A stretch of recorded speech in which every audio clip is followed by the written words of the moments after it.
Gambia Post Authority. Melafta Gambia Post Authority la managing director Kumandila Usman Jabate. Usman Jabate To give a statement, please. at Fanansina Diamaleja. Your Excellency, the President of the Republic, Mr. Adama Barrow. Banco President, Your Excellency Mr. Adama Barrow. Your Excellency, the First Lady of the Republic, Madam Fatuma Barrow. Her Excellency First Lady Madam Fatoumata Barrow. Ani momo mini alon ko imabeta jambi Members of the press. ani fanan kibar safela. It's a unique privilege for me Ako nyimu bunya baletinte bi to deliver this statement in this groundbreaking occasion, purka kuma kango banke nyimbere la folo to jang. which marks the construction of a new deep sea port in Sanyang. Mi yalon ko wole be datiro kela Sanyang bada to jang korba mi yalon ko nyanta kela jang. The main objective of this deep sea project Nying do kuba mi mu korba to nyanta kela Sanyang a hamoni nyani yo minti lies in its transformative potential wole mu nyiti ko abe loring sinkangol lekan mi yalon ko abe yelemo yirwala karola abe wole wulula. to reposition the Gambia as a major maritime hub in West Africa. Ka Gambia londi ku tullo nyin kan ani dunya kono ka ke dulati mi yalon ko ba kono kulungol la tanin na la sone yala.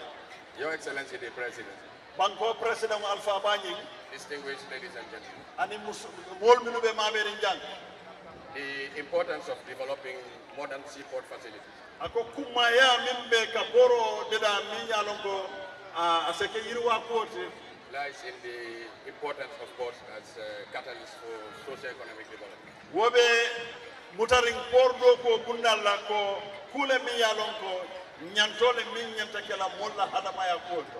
And the development of seaport facilities has been identified over the years. Adum ka poro nyenna ko nyin yirwandi ka beteandi kule mi yalon ko nga jelenu ko manton. And it started in the late 80s up to around 19th century when we had 3 series of port development projects. Adatita wati jambala mi sankitan saba nyon koma nyon si barika mira amiro be kala dron abelala amankeno. Then the 4th port project was started around the year 2002. Bitu 2002 do ko yiwa do kumasita poro la karola ka yirwandi. Different studies have identified the need for port capacity improvement. Kabiri nga woke be kotobor jama leketa wala yinkarolu bari wolbe min wulu ka jibe wala miti ko to nyame lamin na poro nyi nyanta jibe lale asa yirwano nyamin ka fanundi. Culminating in the study most recently done by Royal Haskoning of the Netherlands. Amam me bake anata kanyang Royal Haskoning min yalon ko bota Netherlands In 2017.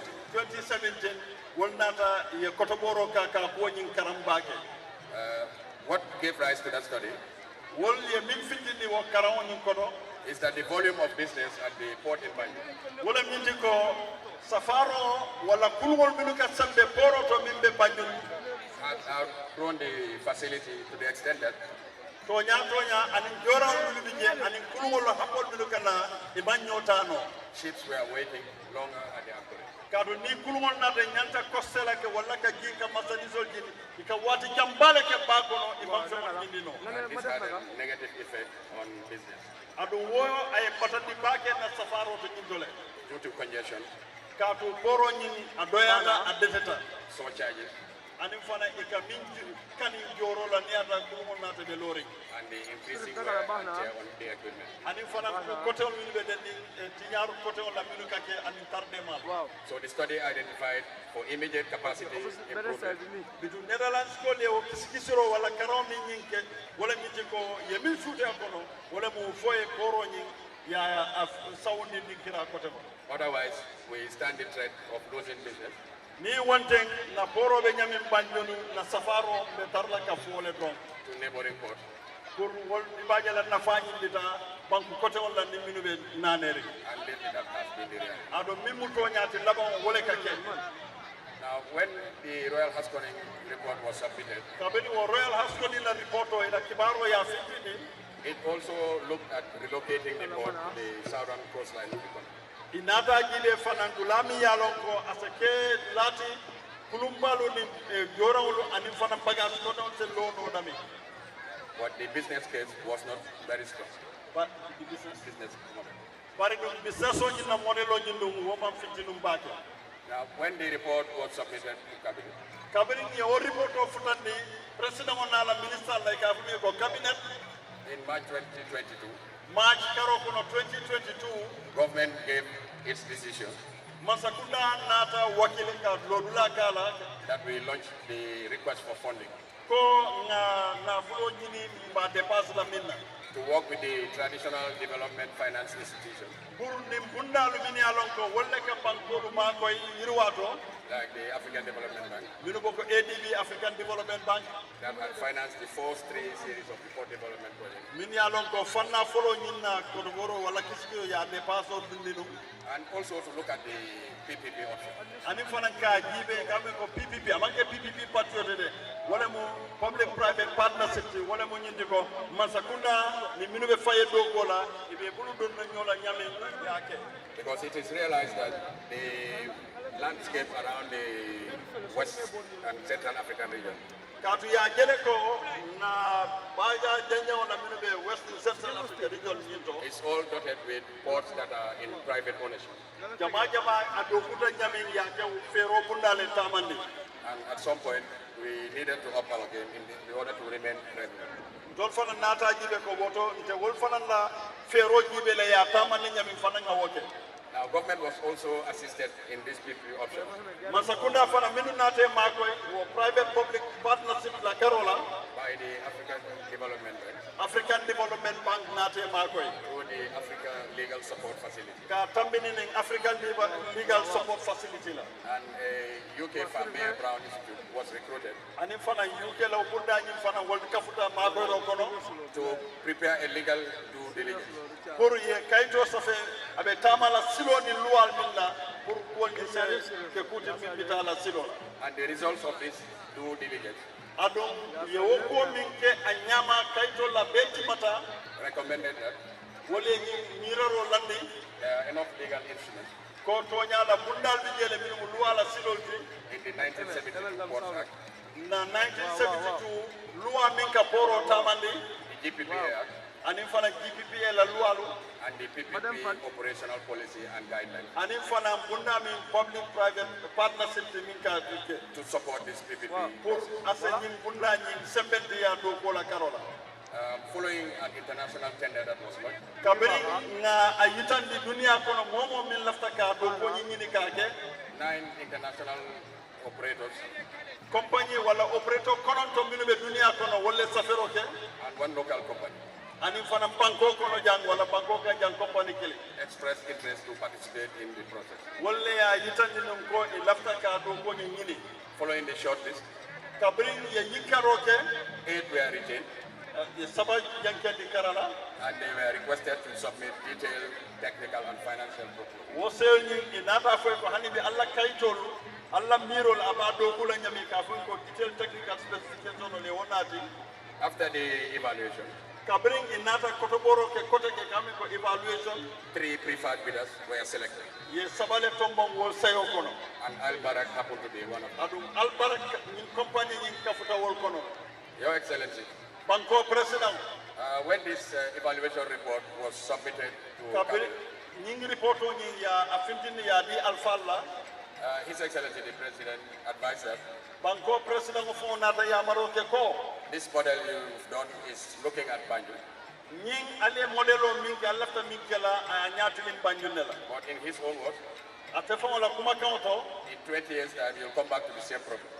In 20 years time. ako sanji mo ñaato ni ñing keta be muruna nan problème kilim kono Because Banjul is threatened by sea level rise by up to 1 meter. kaatu banjul be ñamin tek e bala saloni mi kuma asina banjul batani no sening sama Our capacity to expand towards the city is constrained by residential neighborhood. adum fana pour ka sate ñi yiri wande fana ko le akol bi je kaatu sabatilal wala silal be wuday kanne ka bo banjul And the main constraint, which is the depth of the water in the channel, adu fana min fam ko le ata wala min ko ba jiyo ñi na din ko min be bato je which limits the size of vessels to 9.5 meters. Anim fanan kulungol sifal minukana kulumbal minukanala anim babe dinkar nyami banyunte ite nyota nola. Means that we cannot grow our business beyond what is expected. Ni ko monta kenola ay timma anyama laftala nyami. But thankfully, in the bid document that was prepared for the PPP option, Bari na ala tentu ye kayto min natinu PPP la option ni to wala private public partnership nyinte. one of the evaluation criteria Tukum kilimbi je mi yalon ko ye kotoboro ke minna wala evaluation oti included a commercial strategic phase. woy mi yitande wala min di ko munese keno fo safaro kenya ni asesone ano nyami That allowed the bidders to propose alternative solutions. min batina la ñune safaro keno ise miraro lol fanal landino pour mol se tamano minna And the instructions from government were adum yamaro min botam masakunda bulu wala mo to look at the commercial proposal pour isa jibe wo fanno mi yalon ko safaro wala nafulo soto nya se keno je nyami that was submitted by Algara. wodum idea wala wodundina Under that criteria, wo fanno nyinto ye min jibe kayto ko to develop a new deep sea port pour isa jibe ise por kuto bilano nyami in Sanyang. kanati komo Sanyang. Your Excellency, Your Excellency, during the negotiation, kabiri be kachal kala nyukola it came out that afintita ko one of the main transformative impacts of this deep sea port ko dol mino be dending yele maniro la min nyanta kala nyiporo nyinto is that the main problem in Banjul will be addressed. wala nyinti ko banyuna poro la problemo In that vessels of 12 meters depth kulungol min yalo ko meta tanning fulala jamfo can access Sanyang, ise nano Sanyang janne meaning that wala nyinti ko the cost of logistics kol min nyanta tamala for ko doing ka business tamal in the Gambia would be reduced. abe talala le bake Because these bigger ships, they charge less in terms of freight. kato nyin kulumbalo minu warata bake itole daka sonia ika masanisol min bulande And the project also has a transformative impact in the potential to spur economic growth. adon nyin yele mandro fana min keta batina la na fanko fana na asa fanundi fanko se sabatino ay so Because it can boost GDP. It can boost GDP, adon fana na fanko na mananko min kal nyini asa bambani nole create jobs both directly and indirectly. abatina la fana mole do ko soto je susani tili The construction of the inland ports in Kawur and Pasir ani fana santo to wala tendato taring koron min ngata do la kawurni dula ko to would enhance the country's competitiveness to reach that country. wo fana be banko nyin londi la bakele pour bakono pour wala tani nala kama sadiso samba. Your Excellency, at this stage, kindly allow me to recognize Your Excellency, so ngamodu modo litandi the efforts of all the team. mo be katakol be min keta kuna tola Although Governor was very gracious in his compliment, ko tonya la governor ko mo min fo jang kuma nyima ba ngani of litandi but I feel very humble because it's a team effort. adu fana akata nyibunya ba katakol fana minke The founding father of the Ports Authority, when it was established in 1972, kabini 1972 poro nyi min lota mi yalo ko alpha ba nyinti Captain Babukar Sala captain Salla wala captain Babukar Salla happened to be with us. abe jannem fe jang And he is, according to history, one of the first Africans to sail ocean-going vessels around the world.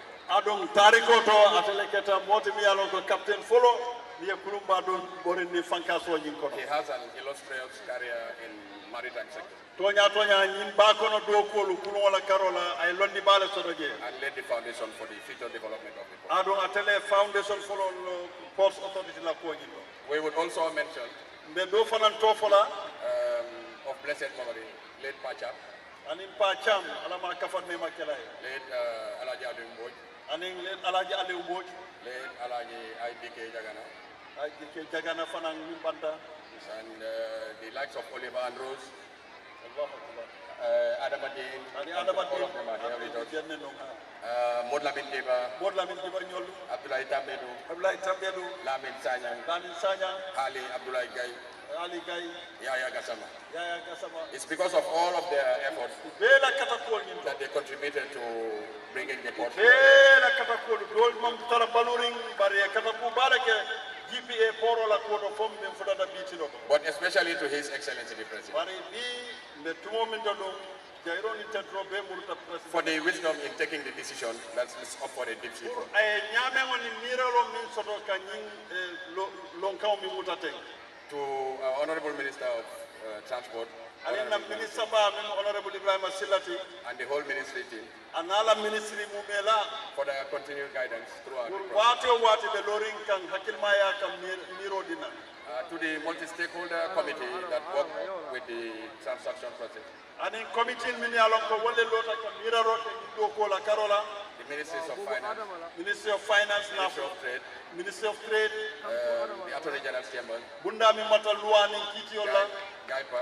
gaipa GPPA, GPPA GRA, GRA and all the other stakeholders ani bunda do ku bunda ko tewol be for their collaborative efforts in be katako ya mutanyami ko bi do ko ke nota bi developing the model to where it is. ko kaje ko bi fulata mette mo bi To the chairman and members of the board of directors of the GPA chairman and board of directors min yanko be GPA for the policy decisions in ensuring that this transformation will ka ya marol minu dinna satto la karola pour ngaje ko do ko ke anyama and especially to the staff of the Gambia Port Authority ani sako do kulal minu fongo be port authority and our partners, the dock workers. Dock workers, donc ani dok ga famine ko doka so dok workers for their positive outlook in embracing this new. wol fanan la lonya bamba new la pour kaje ko nyindo ko nyi ay sobeya To Maritime Transport Business Services, MTBS, ani fana minu yalon ko wolle be ba ko no do ko la minu maritime services and their partners, the local firm, Lubna Farajan and Uslo Chambers, ani lubna farajna la molu ka for their professionalism pour ila do ko ya tamande nyami in the advice and what we do. tuma min na nyi ko bebe mirala To Albarak, albarak ni ndu mine company we understand that the project has great potential, na lon ko nyi do ko nyi be nafa bale ba kono but it also goes with its risk. bare fana ko do fana be yede adi ko no aji jar mer malem de And these are the non-performing. adu nyinde mu ko do min yalon ko But what we have seen on the ground bare nga min je bi gives us expectation that as a country, nga waye yiro dina ko na bankode we would not necessarily invoke those guarantees in the concession tuma do nga keno lu dol bule nga garantie dol lu bule to make you to deliver on your obligation. pour ina do ko nyin ka soni andi bulu So to you say, Teshakular, is their language, Teshakular. tesa kula ci Allah we tok sa To the people of Sanyang, particularly the VDC also, ako mo sanya mole min yalon ko VDC ni bulunda ka fo molu they have made the task easy tonya ye ko ni soni andi mole ne because of their constructive engagement. ka bi fanan ila dugo da dugo nyin do ko nyin kono We've crossed paths with very accomplished Gambians, within the Sanyang, ani fanan mo koton min yalon ko gambe di wole min ye mako nyin kono whose advice and assistance led to a successful negotiation to agree on the land site. min yalon ko ila miraro ni la jero ani la kuma kawle minu la fa nyin ko nyin kono fa baraka wulo So we hope and pray that we will stand here one day to launch the first phase of the Sanyang DMC. be duwala pour lumbe sila mi yalon ko minala sanya boro nyina bunda folo nyina nga wo jombo That it will unlock other potentials in the country wobe bunda dole yele la banko kam mi bunda fa ko with the developments in the road, telecommunications, and the airport, ani fanan kabu yirwal mi be keri silo ni futa nyomo la karo so that we will continue to be the supermarket of this region. isaje na banko nyin asake supermarket wala yomo bay embi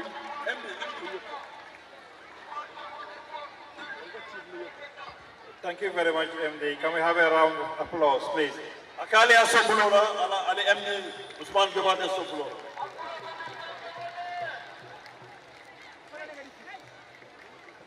Your Excellency, at this juncture, I would like to invite our partners, represented by the CEO of Albara Group, Nuri Albara, to come to the stage and give a statement, please. Your Excellency, President Adama Barrow, Your Excellency, the First Lady, Honorable Ministers, Member of the Diplomatic Corps, His Excellency, the Ambassador of the Republic of Turkey to the Gambia, the Governor of West Coast Region, the Alcalo and CFO of Sanyang. Kabira Banko President Konto and in Kumala City Afe, Momo Vijang Tony Makamola Al Konton, and in La Dindumol Mulubekela Sama Alpha.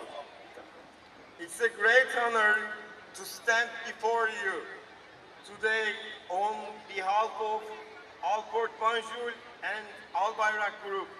Nkontanta Jambake Kallo, Alnyatilola, Alport Banjul and Albayrak Group Toyala. It is historic foundation stone laying ceremony for the Sanyang Deep Sea Port. Pour Nimberela follow me along ko Tarikolem, Kake Sanyang na Bada Batojan. This flagship project embodies visionary leadership and a shared commitment to a national development. Nyendo kukumba bami e militandi wala ko miral kendo kabo nyaton ko bulu mi yalon ko ay min soto wala ko pankola yurwala hamen ko. We express our profound gratitude to His Excellency President Adama Barrow.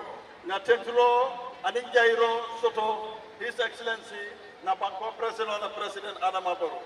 This infrastructure asset is more than a trade hub. It is a lasting legacy for the Gambia. Nyembudo kuleti miyalon ko ala kumaya ala tarojang mo jela kuti miyalon ko nyonta ngole mote nyina lala for dunia ike.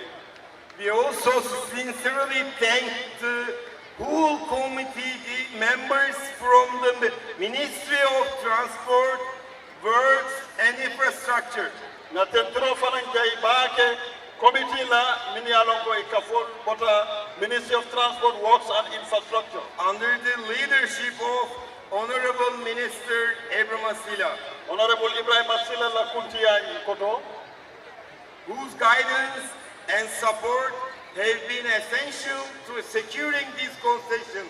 miyalon ko ala miraro anala fasaro ay makoy le fo bi mfutata nyimbengoto. Our appreciation extends to the Gambia Ports Authority for their partnership and expertise throughout this process. Maintenant tentro fanan yitani la Gambia Ports Authority la ya mutam fe nyami nyimdo ko nyimbeto ana atamata nyami fo futata bi. Technically, the Sanyang Deep Sea Port will be a world-class facility featuring a deep access channel of accommodating vessels with larger drafts, modern container handling equipment, including mobile harbor cranes and gantry cranes, a larger container storage yard with vast capacity. Ako nying sanyan na poro mi yalon ko de wole doku kan jambi ukule mi yalon ko abatina le channelol to wole mu ba konoti tanin na kulumbal min yalon ko wolle kana awarata nyawanya ise koste no jang ye futan no jang container fana min ka matani sol ni jorolo ani bagati ko don sanke wol fana se sotono ani ikafami ko mobile habo cranes wala mu nyin len ko min yalon ko wolle ka ñing container lu saba ke jindi ani fanan ke tambini ku ke mabo fanan mabo rola mi yalon ko magasin balte mi yalon ko masanisol ani container de dinar. An integrated digital terminal operating software and systems for dedicated customs clearance zones, duty-free zones and industrial zones for regional economic development with ties to connect the Gambia to the international trade partners. Nimbatina le fane Gambia ko duty-free zone and industrial zone melonu tundo le timini alonko abebe tending tundo nyinto fanko yirwa kolna mi alonko abe chokiro le kala banko kanjang ani bankara banko la safaro la karola wala piso la bulla. Our goal is to enhance operational efficiency, reduce vessel turnaround times, and increase throughput capacity, positioning the Gambia as a key regional trade hub. Na haben ko nyindo ko nyinto wala nyinti ko kaje ko do ko nyin ka sobe andi ka barakandi ani fanan kulungol ka wati jama min tanu ba ko no be lori na wotala na lafaro fanan ke bunda la ka falundi anin ka Gambia banko londi tundo nyinto ni ya lon ko abe kala safar din kirale. Construction is scheduled to begin soon. Do ko nyin abe datila atamela. During this phase, thousands of Gambians will find employment opportunities across various skilled and technical roles. Na do ko datita Gambia dingol mo wuli jamal lebe do ko soto no la jang suta din tili ka bo fanna jamal to fo e meto soto le bang wala imam meto soto ka do ko ke je ye fanna fa. And upon completion, the port will provide hundreds of permanent jobs supported by comprehensive local workforce training and development. Ni do ko nyim fana banta ni Sanyang poro nyinto abe do ko soto dila mole do ko mi yalon ko asabatita abe mol fana makoyla karandirola karola anin fana girwala karola do ko nyanta tamala nyami. To the people of Sanyang, we extend our deepest appreciation. Your support, hospitality, and cooperation have been vital. Sanyang kolu malum tentula kaljayi ale do ko nyim mutan fe nyami ali al kono yele nyami fe nyim do ko nyim to pour asake anyama kon laftala nyami. This project is the result of a strong and transparent public-private partnership built on mutual trust and a shared vision for the Gambia's future. Nindo ko solota silalla mi yalon ko aseniyata allankene mata atata silo minna mimu public-private partnership den nyoma la karola lanno kan ani punya ka mi yalon ko wole batena la Gambia la sining samo asebetia. It will be developed and operated in full compliance with international safety, security, and environmental standards. Abe dokula nyamin abe tamala nin bantala bankol wala dunia kono luwal ka tama nyamin tankola karola anin fanan na dandangol la tankandiro la mi yalon ko ate fenti nyala na dandangol to ko dunia luwalu laftala nyamin. Your Excellency, distinguished guests, this port is not only a gateway for trade, but a gateway for hope and prosperity for generations to come. Your Excellency, badingol minu mabeta jang, nyimporo nyinto amanke bunda to mi yalon ko abe safaro le yelela bare abe diko anin fana nyatata mi yalon ko wole be kala molla soto bunda nyinto purna senin samol mol minu binala ila nafat. And we have proven our development in Banjul port. Today there is zero vessel waiting at the anchorage.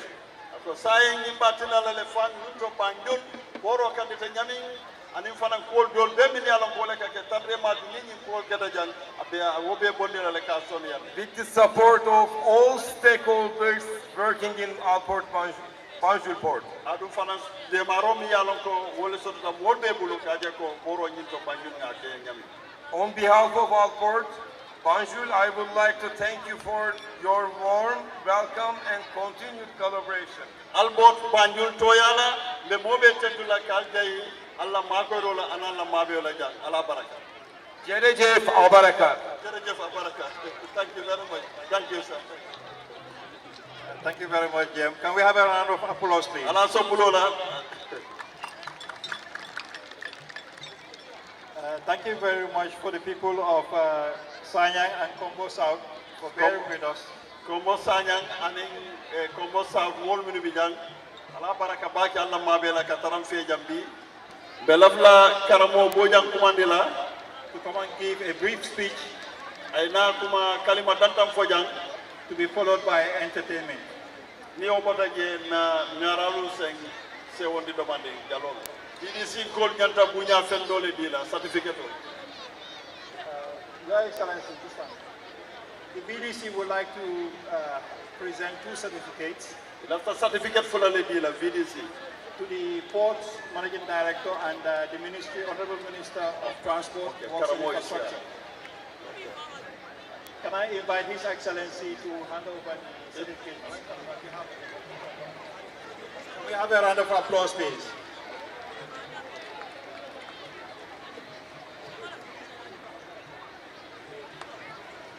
Ali Sobulola certificate holder.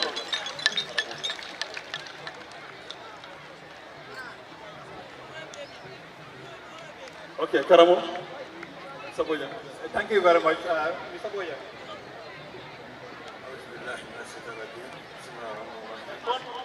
Ngambe nga chennu kanchina wati. Alaji Karamo na ñun ñep nañ leen manko nga ralia koma. Ñu nekk ci gannaawam. Ka support kenn ke to la sot. Ñu dooleel ko ci liggéeyam jàppale ko. Ka tay do ko minke. Ngir liggéey bi def ci réew mi. Ñu dal ñu tamila président yara ye waati. Mu ne ñi fi nekkoon defuñ ko. Oto am sample la ci. Kon nag lii firnde bu rafet la sample la. Ñim banko kam. Pour réewi Gambia. Oto ntol Sanyang kolu. Kon ñun waa Kombo Sanyang. Kontaan te baaki. Mu ne dañ kontaan torop. Ngandu mbe rali la président Barrow koma. Ñu dañ toppa ci gannaaw président Barrow. Ko janni. Atibe fo ñala watu. Be moom saa yu ko yàlla jeexalee wax ko. Bari nga yi lonko. Mu ne xam naa ne. Kan naa kaa be fo ñala. Même su ne sax dina bàyyi. Moo ci sori. Nit ñi duñ nangu. No be koy na ko préka. Loolu day am na ci lu leer. Woto be duwala kon ñu ko ñaanal. Pour ala senna su sima ba. Yàlla may ko. Ani jaat kende ba. Fanu gudd ak wér gu yaram. Ani xaraje fi ba. Ak itam yokkute. Awe do ko minna. Liggéey bi moo liggéey ci réew mi. Wallahi ko la bi ñami. Mu ne nag na. Mbele nga wolo ñola. Ñëpp ko xamandoo. Fa hasido. Xanaa ñi kañaan de. Hasido. Mu ne kañaan nag. O salam jahannama dimbale. Mu ne ko su dee safara rek lay. Mu ne loolu. Woto be président tentula. Ñu ngi gërëm ba jahila. Ay do ko minke ñu banko ka. Wa salam.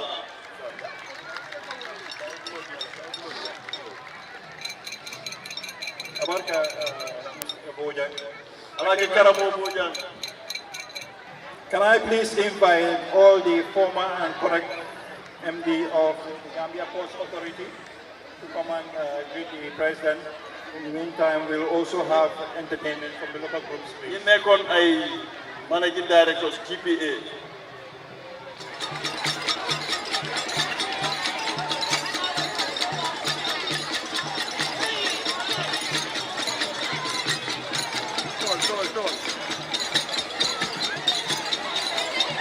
Allo.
ning jalol se bulo du nyobulu woto Gambia la contemporary artist ol mem baby jang bebe tentula be jela ye mem bula bulu rok wolon toñati e di jobs e konye ko bebe lola nyimbe otole nyimbu banku do ko leti woto ale performance tol je nyame men tambita wala nak wolle kana mambo jam forode Sanyang albe parere ne ngatara jam fa subadillahi for 5 o'clock for talan lulu Sanyang al pareta la pour pare ama al pareta la pour pare ama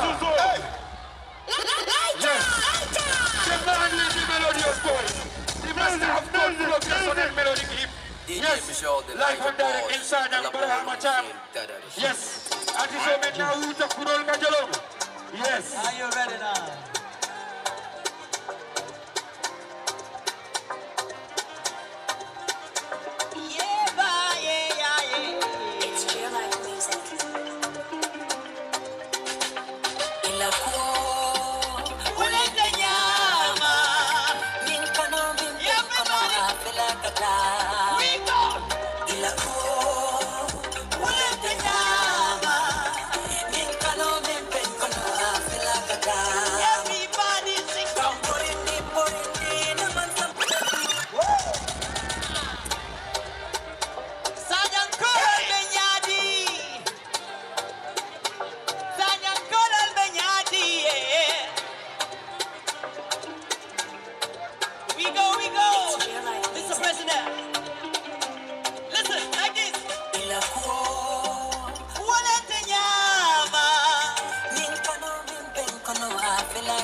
Play the vibe, no time to waste.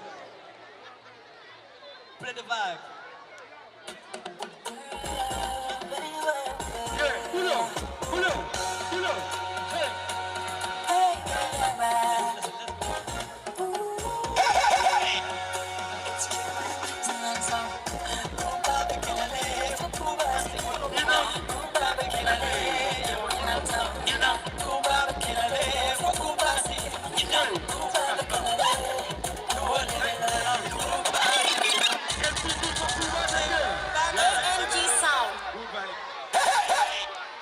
The Niger Boss, I love all of the same yes Barahama Cham right there DJ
You can say I'm not civilized, but to my end, I'm just enjoying. Be happy, just be happy. Enjoy and put fall in your negative. Be happy, just be happy. Enjoy and put fall in your negative. Everybody say, free up your mind and be ready to enjoy.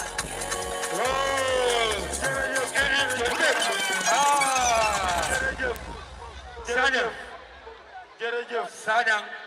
On that note, can we have a round of applause for His Excellency whilst we welcome him to the podium in the keynote speech. Yes. His Excellency Morinho Wasi, Ali Buloko si President Barrow. If you love President Barrow, nange bulu ngobe. Alal bulon sikandi sanjo. Alal bulon sikandi sanjo. Liu Barrow. I am grateful to the Almighty Allah for giving me the opportunity to lay the foundation stone for this massive project. I thank you all for the impressive turnout at this auspicious ceremony, marking the laying of the foundation stone for what is, without doubt, a legacy project. That is the new deep sea port at Sanyang, Congo South. The Gambia socio-economic progress hinges to a large extent on developments in international trade. This makes it essential that the country's major trade gateways, such as the seaport, airport and telecommunications systems, are developed, maximally utilized and maintained. Such insightful considerations and the transport infrastructure development priorities of our National Development Plan, IRWA, inform the decision to construct a new deep sea port in these localities. Principally, the Sanyang deep sea port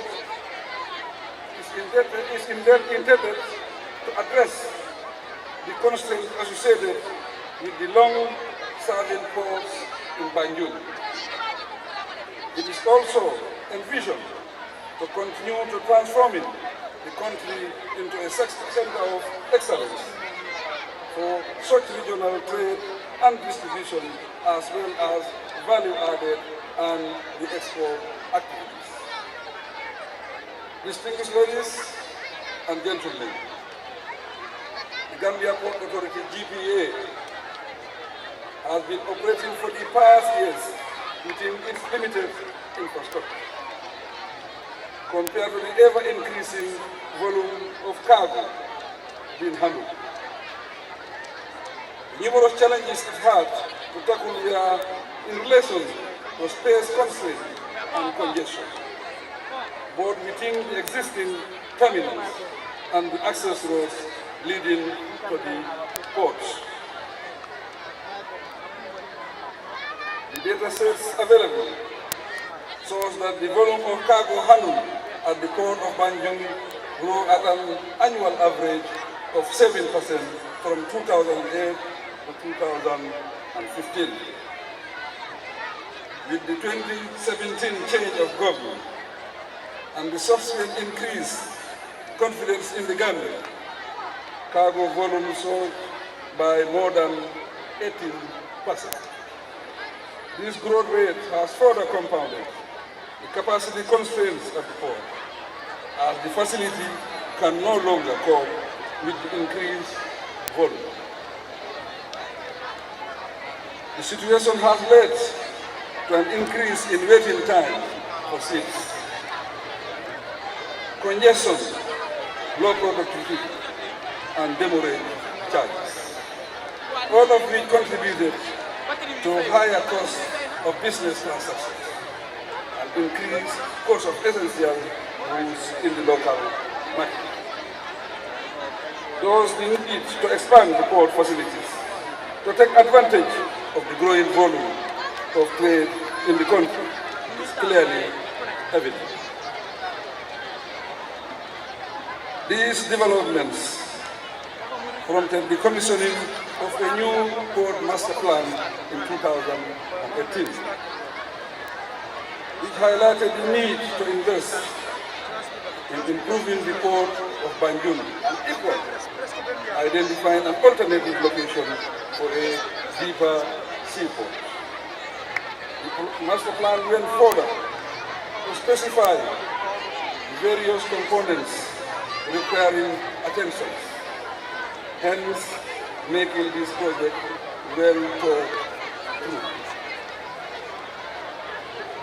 In 2021, my government granted approval for a public-private partnership arrangement, following the failure to raise a concessional loan for the project.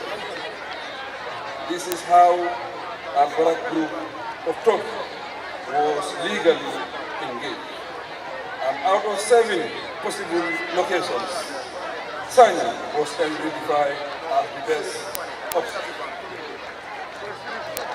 Distinguished ladies and gentlemen, despite the concerns arising from the project side, the citizens of this country stand to benefit much more than we can ever quantify. In the future, for example, the construction of the new port will ensure the sustainable ownership and management of seaport operations in the Gambia. Yet the government will not contribute financial resources to the new seaport. The investors will bear all the financing risks. When completed, 12 meters draft vessels will be able to dock here, as opposed to only 9.2 meters vessels at the port of Banjul. Bigger and deeper draft vessels calling at Sanyang will translate to low or freight charges. Also, the development of Kauru and Passage inland ports are meant to ascertain that the objective of the River Gambia Revitalization Project is given an added thrust as a game changer for us to compete in external markets. We must appreciate that the new and improved port infrastructure will be handed over to the government of the Gambia at the end of the concession period. Furthermore, the surrounding road infrastructure, basic facilities, and amenities will be developed alongside the port to the advantage of the nation, especially the residents of the area. It is clear that, coupled with the development of our road infrastructure and national airport to optimize multimodal transportation systems, the Sanyang Deep Sea Port will enhance the country's potential to serve as the trade and logistics center for West Africa and hopefully beyond. I know the country in general and the people of Sanyang in particular to embrace this project with positive mindset. Its success will reduce the cost of business transactions, create more opportunities for skills development and entrepreneurship, and guarantee that the Gambia remain a destination of choice within the sub-region. With all this in view, I express profound appreciation for the Cabinet Subcommittee, the Ministry of Transport, Works and Infrastructure, the Board and Management of GPA, the Sanyang Blunda and BDC, the consultants, MTBS, and all those who continue to work tirelessly for the successful implementation of the project.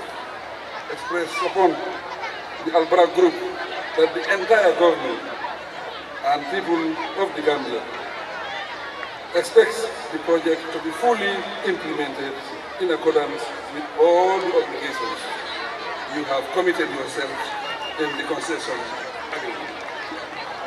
Ladies and gentlemen, let us pray for the successful completion of the project and God's divine blessings for Sanyang Seaport to serve as a legacy project for generations to come. I thank you for your kind attention. Alhamdulillah Rabbil Alamin. Alhamdulillah Rabbil Alamin. Alhamdulillah Rabbil Alamin ñetti yoon. Ne jamaa be konto na côté. Président ne mu ngi nuyu mbooloo mi yëpp. Fefe ma be jamba be konto. Képp ku fi teew nuyu naa la. Borom sabar, please. Surtout Kombo South Ngol. Rawatina waa Kombo South. Surtout Sanyang Ngol. Rawatina waa Deki Sanyang. Ani Gambia Ngol be. Ak waa Gambia yëpp. Alkalo diamu ta jambi. Alkali bi wax na fii. Mbe alkalo la diamo bamba di la bag. Dinaa dëgëral waxi alkali bi fii. Bi mu lunne bi lumbalo Gambia la tariko. Tey bés bu rëy la ci taarixi réew mi. Gambia la tariko kono. Ci taarixi réewi Gambia. Kombo la tariko kono. Ci taarixi Kombo. Sanyang na tariko kono. Ci taarixi Kombo Sanyang. Ni aje ko bi mu lumbalo. Soo gisee ma ne tey bés bu mag la. Jula yalla karo kono ani projet ko la karo la Gambia kono. Ci wàlli njula ci wàlli projet yi liggéey ci Gambia. Kabrin Gambia lota ani bitem. Bi Gambia sosoo ba tey. Nene mam projet berola projet ko me lisi korola projet me yalon ko asembo warta ko ci projet ko. Musuma tek xeer bu njëkk ci xaalis bu dayoon ni ci wàlli projet ak ci li ma liggéey ak ci réew mi fii. Woto bi mu lumbal. Kon président ne tey bés bu màgg la. Amunte ko fembe ma beri jambi. Dafa mel ni képp ku teew fii tey. Idunta tariko kono tariko me yalon ko anene man soto Gambia la kabrin Gambia lota ani bite. Duga bokk nga ci taarix boo xam ne nii taarix bu mos a am ci réewi Gambia fii. Woto woyentel meltara ayentara baluri. Kon nag loolu ñëpp ñu fekkee ko ñuy dunda. Sate wala alkalo ni almalon ni alfal. Ci kanami borom dëkk bi ilimaan bi ak kilifaay dëkk bi. Anin Kombo South Ngol be. Ak waa tundi Kombo South yëpp. Anin na ministre del be jabe anin masakunda dokulal. Ak suma ministre si fi nekk ak ñi liggéey ci nguur gi. Anin deme mu Gambia la président te bi. Te man rawatina man mi nekk président di Gambia tey. Alay harje ba ay wala da Gambia ko le wala da na masakunda wala da defo we. Wërsëg bu rëy la indi réewi Gambia ak man mi suma bopp ak suma nguur. Sarakulol ko. Mu ne saraxule yi ñu ne. Ni kita dannode. Soo nekkee rubakat. Itata wulo kono. Nga dem ci àll bi robbi. Ni e bundiro ke. Mu ne soo jamee li ngay robba. Ni e jinno fa. Mu ne soo reyee jinne. Amunda ko danna ya dante woto subuda wulo kono min tambita jinno. Dafa mel ni foofu la robba em ngir amul benn rab bu gën a rey jinne ci àll bi. Woto ni danna ya lon bi. Mu ne su fekkee ne ci robba la tey. Amunda ko bi nga jinno jinno le bunkido la ka fa tey dafa mel ni dama jam jinne ci àll bi ma rey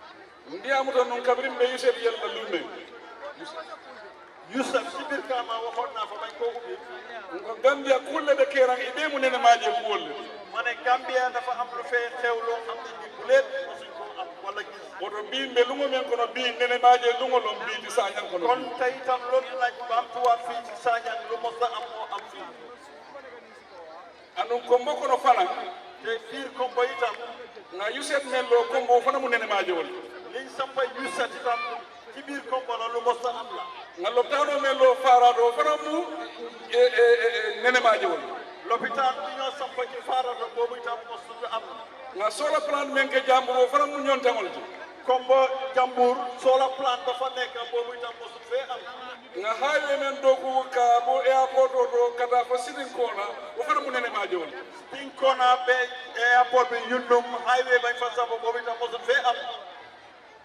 Gambia na ay kurango di Gambia be la o fana mu nene maaje wol Gambia suma nguur gi jóg jox ñëpp courant bu daj loolu itam mos am ci réew hakalan silo ba doku kanga banne mina yella o fana mu nene maaje wol yooni ëppa ñoom yi xakkana ñu ngi koy liggéey léegi te ñu ñëw ubbi ko loolu itam mos am ci réew mbe kiyan na silol doku kan o fana mu nene maaje wol ki yang commencé ko 50 beneen tankulaar ñu ngi koy liggéey nga passé la birijo ani fara fanya la birijo ani fara la birijo nga wol fana o fana mu nene maaje wol parce que liggéey fa def ak bridge fa liggéey yëpp be connecté da yooyu yëpp yooyu itam mos fee am ka doku laal jo Gambia kono fay liggéeykat yi ci réew mi fii nañi sañi sayo kono ci suma juróom-ñetti at yi ma jiite nguur gi ka momo la jo la fa pasendi keme pasendi tang o fana mu nene maaje wol yokkas pay salary téeméer ak fukkaya ci wàlli pourcentage mos am ci réew mi ka bosol naati Gambia boso di indi ay boos ci réewi Gambia bosi keme ka naati ñola waati kilon kono o fana mu nene maaje wol ci Gambia téeméeri boos yu ees pour indi ko ci réewi Gambia fii loolu tam mosu fee am ka university lo farba ñonte menna nga phase 1 bambe phase 2 kam mina phase 3 dati la o fana mu nene maaje wol university biñ sampa phase 1 faraba mosu fee am ñu ci phase 2 ba ñëw ci phase 3 nene maaje wol si continue jande fo fano e gente banno la Gambia liggéey yi ma fi def te mosu fee am mun naa ko fee limbe borsat bu jeex iko kurto dum dama mu tebegol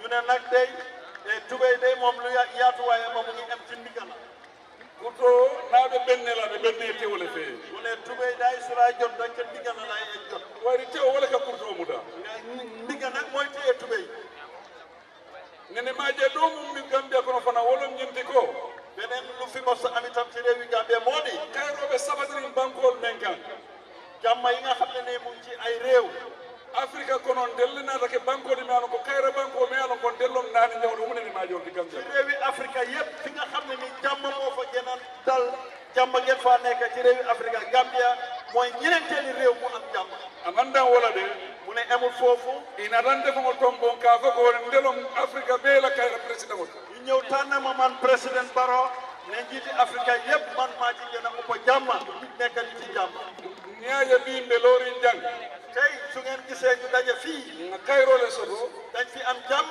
ñaaje ñaatutoɓe kela soo gisee ñu ngi am yokkute kayrole ɓe keeri jàmm moo am woto mo ɓe kuman kon maa ngi oo nit ñi ñëpp Gambianko ɓe waa Gambia yëpp aliye kafunda Mansakunda la ñëw leen ngeen bokk ànd ak suma nguur nga ñim banko dogu nga samba ñaato ñu liggéey réew mi mu dem ca kanam kata e ɓe radio to ɓe kuma kundagol fola dem toog ci rajo yi di wax waxi yu amul fayda nafatala amul benn njëriñ hani jonkoro e ñeeɓa wafula konto abuka fen mo ñoɓa sogoto ni jonkoro e ñeeɓa wafula konto mu ne su fekkee yaa ngi jonkoon nga nuyu kuy jaay jën bu mag abuka fen fen mo ñoɓa sogoto ma ne kooku léegi kuy jaay amul dara lu wàññi ci boobu oto alna ale kafu ñim Mansakunda soɓe oto mu ne kon ñëw leen ngeen bokk ci suma nguur gi pour nga ñim banko dofu pour réew mi ñu ñëpp ñu bokk liggéey ko ñim banko mun na bankole de réew yi Gambia suñu réew la président kili wala ɓe soto at a time benn président rek mooy am ci benn jamono o ɓaala time o ala time o e ɓay aye boƴɓe nawa fa kooku dina def waxtoom jeex mu dem keneen ñëw waaye li ma ñaan mooy nga doogol men ke Gambia liggéey yi ma jot a liggéey ci réew mi hani président ya banta même su ma jeexalee suma président ya sanji keme ñaato téeméeri at ci kanam ñin do ko président Barrow ak nguuram ñoo fi liggéey lii ñoo fi liggéey lii ñoo fi liggéey lii waaye ala kulli haalin président ya woy bannal xam nañ ne dëgg lay dëgg nga président yaa moom dina jeex bari ku kili wala buka bam fo faw wala me do ko menke waaye lenn moo dul jeex moo dul sa liggéey bi nga bàyyi gannaaw woto Sanyang ko kayra baale na la saade on kon nag waa Sanyang jàmm ju rëy moo ñëw ci dëkk bi kombon kool kayra baale na daali waa Kombo jàmm ju rëy laa leen indil gambian kool kayra baale na daali waa Gambia jàmm ju rëy laa leen indil andi surwal ko mu ne olof yi ñu ne nin kayro naate me dong mu ne su jàmm ñëwee fecculoo ci jàmm jooju ni me do woto ete don na kotenke soo feccatu ci jàmm jooju doo feccatu bari nga moome nje funtita jam bi kana ma be jam bi waaye mbooloo mi ma gis fii ci Sanyang yi ñëw ci jotaay bi fii sen mo président Barrow kanunde woto képp koo xam ne ni soppe président Barrow ga ni tata bi ni laata be sino la foog naa ne tey soo ñibbee soo tëddee di nga nelaw bari sen mo président Barrow fanan nak jawoti waaye képp koo xam ne ni tam nooni président Barrow ga ni tata bi be sino la be soo demee tey doo mun a nelaw de mbooloo mi soo ko seetaanee ebe silan na baake di nga ragal trop bari kayrole be keri wala akendi yimbe sotori waaye lii yëpp soo gisee muy mun a am jàmm moo fi am do gole be keri wala akendi yimbe sotota lii yëpp soo munee soo gisee ñu am ko ñu ngi liggéey ndel dun demuru la koma de mbita ñaato dron ne nag duñ dellu gannaaw ci kanam rek la ñoo dem ndel man koma simo soto nga ñaato simo dron nga wala soto amuñ tànki gannaaw tànki kanam rek ca kanam bari fongan na ministre tentune waaye foog ma ngërëm suma ministre na Mansakunda moolu ak suma waa nguur gi Gambian kool waa Gambia ñaaje ñim be kenota soo gisee ma mun a def lii yëpp altelle ya kendi ñim be kenota yéen a tax lii moo mun a am dafa mel ni yéen a liggéey lii way altelle en da do ko la ngir man seen liggéeykat laa yéen a ma jël ma liggéeyal leen amun dafa altelle na boss altelle employé altelle kan jo fana man seen bindaan laa yéen ay suma boss yéen a ma jël liggéey man yéen lay na altelle nem fon de wala fo kon yéen waa réew mi li ngeen wax man loolu lay def mo do ka kumo men fon de ko dangu ñeneen ñi li ñoo wax man du may déglu loolu nte altelle la kumo ñin de ko le dangu altelle la moy man waa Gambia yéen rek lay déglu guddi ak bëccëg ande ala direction o direction fon de bi da o direction ngeen ma jubal rek foofu laay jublu defal leen liggéey ande ñum poro ade dan na poro dron na le te port bi du em ci port rek de silol me ala ko wala ñanta do ko la poro ñin dala yoon yi nga xam ne ni ñoo war a moom lañ war a liggéey ci boori te sila balbe do ko kan abi do ko la kombo janne me ala ko ni baga so ta poro te be fu la barati je liggéey yoon yoo xam ne ni marchandise ak bagage yi suñ ko wàccee dina mun a génn mu dem wol silol fana mina kay mina kala kombo janne yoon yooyu tam dinañ ko liggéey fii ci Kombo andu mo be mo yir wala andu mo be mo ñaato dal loolu yëpp dem kanam la ak yokkute ci réew bi nak ndeyam fala mol ma de defama be la Sanyang janne tey nag man nag tey fii laay fanaan ngir dama kontaan bi be la Sanyang janne tey ñun ñëpp fii la ñoo fanaan Sanyang man la fi Cissé ku nankol yamu do fi saaro la ka kuma waa Cissé Kounda ñu jàpp ma caali bari kontaan tale président ne kontaan na nu ala ko ni nga kuba ke te yàlla mu ne suma la xiiwalee lu rëy e fana ñanta kuba la ke la yow itam da nga war a def lu rëy andu ñanta joba fana bo ñoo sopp da rek nga war a am fay bu rëy itam léegi nii maa ngi wax suma ministre bi ma ne dama ñaanalante alkaali bi ñim dum men ko bés bu ñëw ubbi port bi ci jàmm fana nga kende maari o fana ngeen ñaan ñun ñi ko fekkee yi fii tey ñu fekkee ko ñun ñëpp kenn mag nga ñim men ke jaw mu demande wala di liñ fi def nii lu tuuti la ñim programme o men ke da mu def ñimi fuñen kolti lii téeñ bi rek la ci programme du no famo mina na ni dum men poro be yella dum bés bu ñëw ubbi port bi liggéey ko ba mu pare keroog la en bi di ñëw wolu ne ngañ abe diala keroog nag su boobaa nag jotaay bi di gën a wolu be Gambia be le nat la nga Gambia be bendi jang keroog Gambia yëpp la ñoo indi Sanyang fii nga na nga poro ñi yele ñu ñëw ubbi suñ port bu bees bari la ta Sanyang kol sa muda bel mina do ko kala jang dama bugg a waa dëkk bi waa Sanyang ñu jàppalante ñi fay way dal tel lon jaati malti yéen ay njaatige yi altel mel mu jaati o de nal ma mu dan fe abe ko le ala mu bagel yéen ñi njaatige yi su ngeen leen jàppale wu dina jafe pour ñu bari liggéey jikita ñi na ko nga buñame so jam bi waaye gëm naa ne taranga yi ñu am fii tey mel mina poro do ko la mamire be bata so la jang ñi fay liggéey si port bi ko ma ne dinañ way ni be do ko nat la Sanyang kol yele gannaaw dinañ lii dina ubbi bunti abe liggéey na fa naati le ne abe soko fana abe fana naati le dina am ndimbal lu rëy lu moo dugal ci dëkk bi bari mbele fula na ministre Ibrahima Silla waaye li ma wax suma honorable ministre Ibrahima Silla ñi mu ne maaje projet kolti lii nag projet la boo xam ne bu mos a am la bari projet fula bi je waaye ñaari projet ak fa man la nga foño président yalla mo projet gol fana na bero la ngelo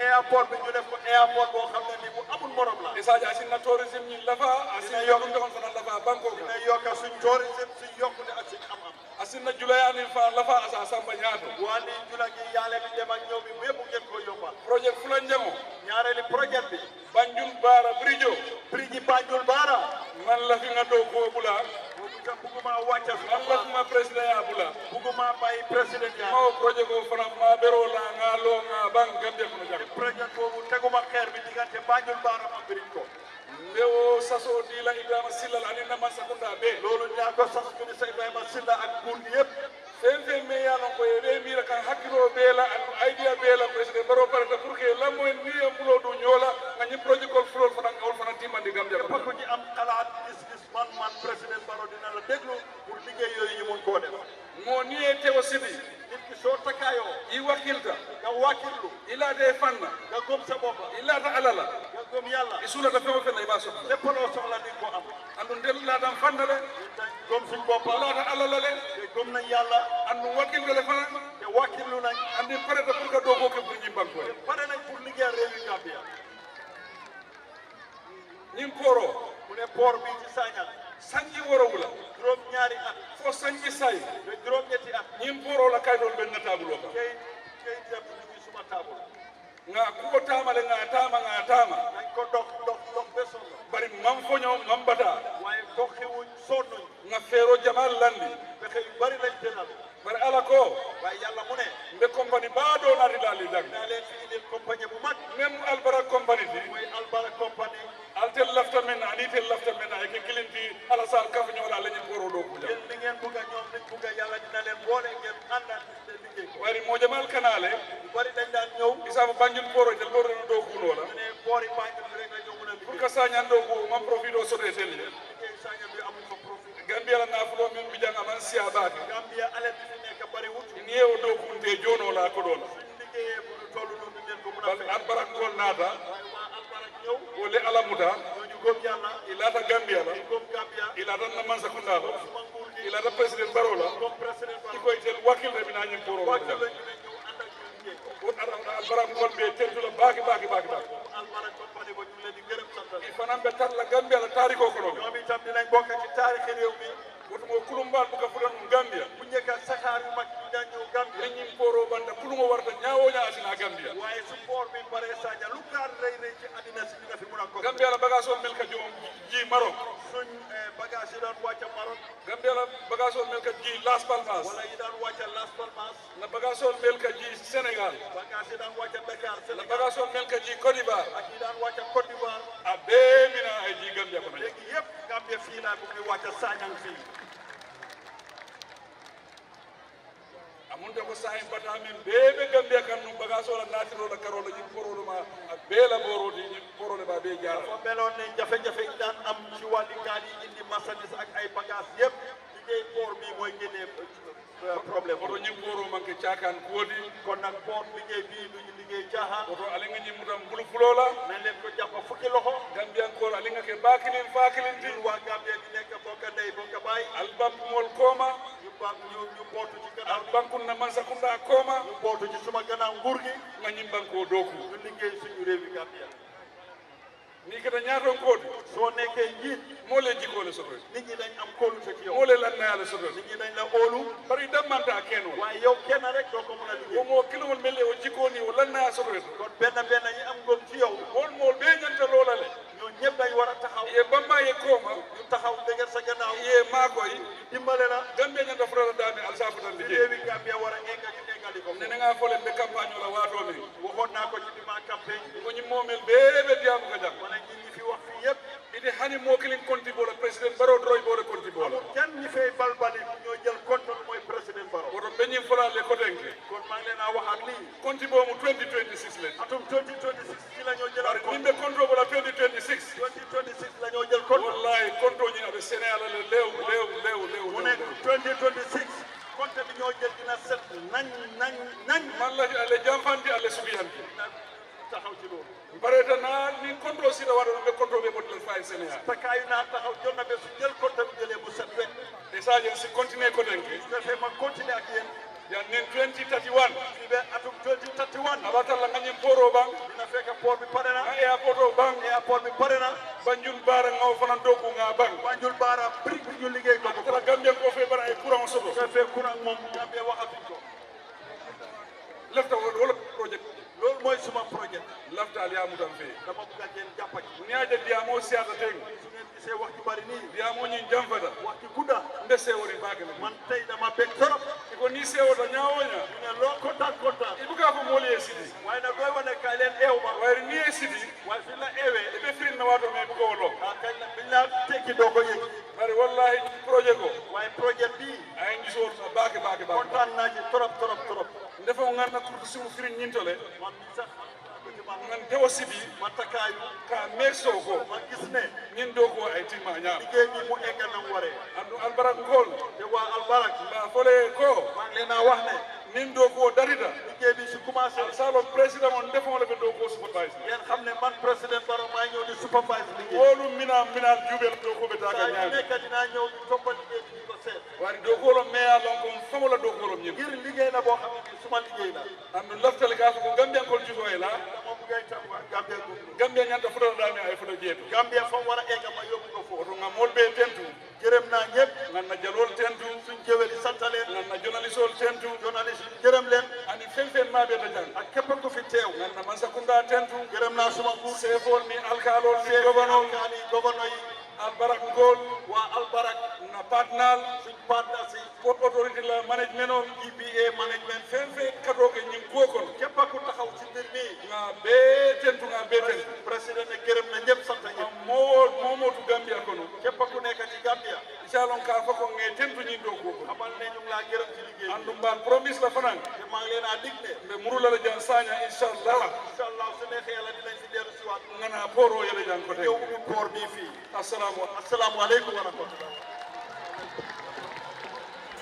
Wolte banku mala, madi boja milsi ka wolte banku mala, Gambia muninge te banku mala, kebala ko fana yile te banku mala, sarbulel wolte makambaya, sarbulel wolte makambaya, Abubakar Jawra te makambaya, ambassador te makambaya, national women mobilizer, ajira kumbay wolte makambaya, Asan balde fluta baila.